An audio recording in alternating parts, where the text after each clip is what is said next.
Hi, happy Tip Tuesday. Thanks for coming back to our channel.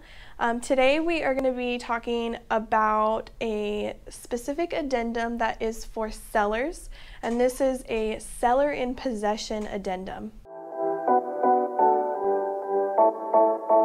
So what is a seller in possession addendum and why would you need it? Maybe you need the funds from closing on your sale in order to move, or you're purchasing another property that's not quite ready for you to move to yet. So in order for you to have a place to stay, we can negotiate for you to stay in your home past the close of escrow. So after the buyers technically become the new owners, you can stay a little bit past that time. And this form is whether you need 1 day after the close of escrow or 29 days. It's between there. It's technically like a short-term rental agreement that you agree with the buyers. And this is also very important that you're upfront with your realtor initially so that they can make sure to negotiate that with the buyers before getting an accepted offer and then having to go back and ask the buyers for time after the close of escrow. So I wanted to kind of go over the cliff notes of this addendum, and I'll go ahead and put a little pop-up of it on the screen. The first thing it says is this is an addendum to either the purchase agreement or the counter offer. So if the buyers aren't aware that you need the time after close of escrow, then we would just counter their offer and attach this addendum to it. And it says right here in the first paragraph that it is intended for short-term occupancy, 29 days or less. There's a separate form that we would need to use if you need to stay past 30 days. So the first section on this form are the terms of the agreement. How long do you need after the close of escrow?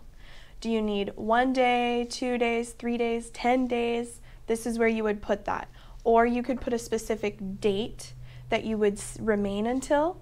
We always recommend to do the number of days after close of escrow, just in case escrow is delayed for some reason, then you're not pushed for time to meet that deadline.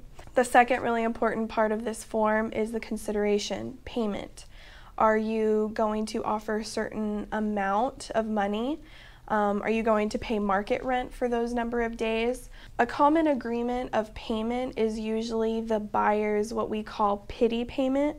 A little note, PITI is abbreviated for principal, interest, taxes, and insurance. PITI. So whatever the buyer's total payment's going to be for the month divided by 30 days, and then you pay that per day. Or sometimes if it's a seller's market and it's really competitive for buyers, you might be able to get a free few days after the close of escrow. So that's all negotiable. It kind of varies on a case-by-case basis, but those are two common things that we see. In item 6 under keys, it is pre-written that the seller will provide keys to the property as required in the agreement at the close of escrow. Or if you check the box at the end of the term of this seller license to remain in possession. So if you want to wait to hand over the keys until after you've already completely moved out, then you would have to check that box. So there's a bunch of other information and terms on here, but those are probably the top ones that we see needs to be negotiated up front. Again, I cannot emphasize enough that if you think that you're going to need some time after the close of escrow to gather your belongings and completely move out of the house, then you need to let your realtor know up front right away, because before you accept an offer, you should have that negotiated with the buyer so that there's no hiccups and there's no questions, because in the purchase contract, it's pre-written that the buyers will get the keys and be able to move in on the date of close of escrow. We can go over this form in full with you to explain it further, and if you have any other questions about this subject, please feel free to give us a call or a text. We love to hear from you. We will also probably be posting a part 2 of this for how it affects the buyer and what the buyer can expect from this situation. In the meantime, thank you for watching. Be sure to like this video, subscribe, hit the notification bell so you get notified when we post these. We do post Tip Tuesdays every Tuesday, and we'll see you next week.